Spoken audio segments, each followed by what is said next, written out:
The following day at dawn, Adora woke to the sound of her phone buzzing again. Another message from her cousin. That man who came? He said his name is Arinze. Do you know anyone by that name? Her fingers froze above the screen. Her heart began to race violently. Arinze? She whispered it aloud, the name echoing through her small room. What's going on? I'll call Auntie Grace once I recharge my line, she added. Somewhere hundreds of miles away, in Enugu, Bill Arinze sat in his car under the pale dawn, staring at the same name written across the front of the photo album. Beatrice, Arinze, our story. He exhaled shakily, his soul caught between guilt and grace. The past had found him, and Lagos, with all its shining towers and hidden truths, was waiting for his return. When Bill's jet touched down at Murtala Muhammad Airport that evening, his chest felt heavy, his thoughts scattered. His driver met him in silence, sensing the storm behind his eyes. The city lights rolled by, the noise of Lagos alive as ever, yet Bill felt like a ghost drifting through the city. He got home and sat alone in the dark. He didn't turn on the lights. He didn't even pour himself a drink. He just sat, breathing, remembering, regretting. The next morning, he walked into his office before dawn. The janitors were still cleaning, the air sharp with disinfectant. Adora was there in his office, alone, her earphones plugged in, humming softly as she mopped. For a moment, he just watched her, the way she moved, careful and focused. It was Beatrice all over again. He swallowed hard. Adora, he said finally, his voice low. She turned, startled. Sir? Good morning and welcome back, sir. He stepped closer. We need to talk. She froze. Did I do something wrong, sir? He shook his head. No, it's not that. Please come, sit. Confused, she wiped her hands on her apron and perched hesitantly on the edge of a chair. Bill walked to his desk, opened his briefcase, and brought out the faded photograph from Enugu. He placed it on the table between them. Adora's eyes fell on it and widened. It was her mother, younger, smiling, holding her as a baby. Her hand trembled as she reached for it. Where did you get this? Bill's throat tightened. From Auntie Grace. In Enugu. She blinked fast. You went there? He nodded slowly. I did, and I found out the truth. Adora's eyes darted to him, confused, frightened. What truth? He took a long breath. His voice cracked slightly. Your mother's name was Beatrice, wasn't it? She nodded, tears already burning her eyes. Yes, sir. How do you? Gently, interrupting. Because I once loved her, many years ago, he interrupted gently. The words seemed to hang in the air, heavy and unreal. Adora stared, unlinking. You knew my mother? I did more than know her, he whispered. I was supposed to marry her. Before life, and my family, tore us apart. I didn't know she had you. I didn't know until now. Adora stood slowly, shaking her head as if to deny it. No, sir, please. That's not true. He stepped closer, voice breaking. Adora, you are my daughter. The words shattered her world. The room spun. The air thinned. She took a step back, her lips trembling. What? What did you say? He repeated softly, his voice almost a prayer. You are my daughter. Her knees weakened. She gripped the edge of the chair for balance. Tears filled her eyes, hot and silent. No, this can't be true. Mama said you left before I was born. She hid your name from me. I thought you died.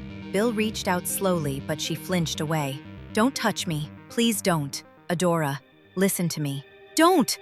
She cried, voice cracking. All these months I've been cleaning your office, thinking you were some cold, distant man, and now you tell me you're my father? After everything? Where were you when Mama was very sick? When we had nothing? When she cried herself to sleep? Bill's tears finally fell freely. I didn't know, Adora. I swear to you, I didn't know. But you left her, she shouted, sobbing now. You left her to die alone. The silence that followed was unbearable. Bill covered his face, his hands shaking. I was young, foolish. I let pride and my father's anger destroy everything. Ever since I obeyed my father and stopped communicating with Beatrice without asking him why, I carried that guilt every day of my life. Please, let me make it right. But Adora was already backing toward the door, clutching the photo. I can't do this. She turned and ran. That night, She cried until her chest hurt. Every memory of her mother, every bedtime story, every whispered prayer, suddenly made sense. Beatrice had never spoken his name. She had protected him even in her pain. Adora stared at the ceiling, voice shaking. "So this is what you were hiding, Mama?" Weeks passed. She avoided him at work. He didn't push. He gave her space. But he never stopped sending silent messages through kindness. Her tuition paid in full. Her mother's hospital debts cleared. A small apartment waiting for her in a better part of town. He didn't sign any of it, but she knew. Still, she couldn't forgive. Not yet. Months later, Adora received an invitation, embossed in gold. The Beatrice Naji Foundation, launch and dedication. At first, she thought it was a cruel joke. Then she saw the signature. For the women who never stopped loving. Bill Arinze. Her heart stilled. On the launch and dedication day, the event hall was filled with dignitaries, lights, and cameras. But when Adora walked in, the world went silent for her. At the center of it all stood Bill, dressed in white, his eyes finding hers across the crowd. He smiled faintly, tears glinting. He didn't rush toward her. He simply extended a hand. The music softened. People turned to watch. Adora walked slowly, her steps uncertain. When she reached him, "You look just like her." Her eyes filled. "I know." They stood there, two souls bound by blood, separated by time, now facing each other not as strangers, but as pieces of the same story. He leaned closer. "I can't change what I did, but I can build something in her name. For you, for her, for every woman who's ever been left behind." She nodded through tears. "Then let's do it together." Applause broke out. Cameras flashed. But for them, the world had faded away.